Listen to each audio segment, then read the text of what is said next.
Welcome to Money MBA Way. In most homes, money lessons are very basic. Study hard, get good grades, find a stable job, save money, don't waste, buy a house, avoid unnecessary risk. And honestly, these lessons are not wrong. They helped many families survive.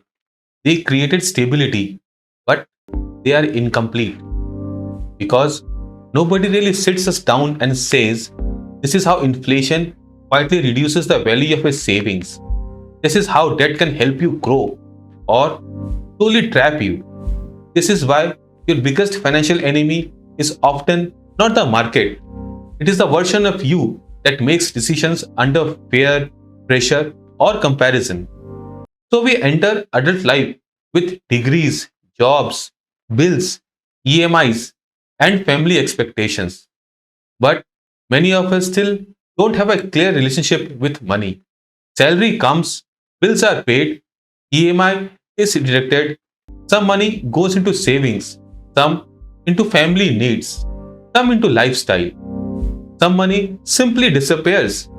And at the end of the month, many people quietly ask themselves, I'm working so hard, then why do I still feel behind?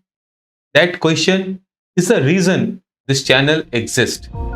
This channel is built around three pillars.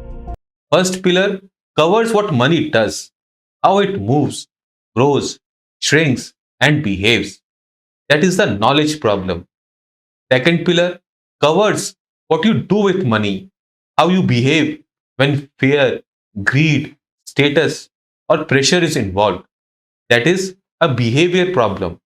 And the third pillar covers the space between you and opportunity, your awareness, your preparation, your readiness to act when the moment comes.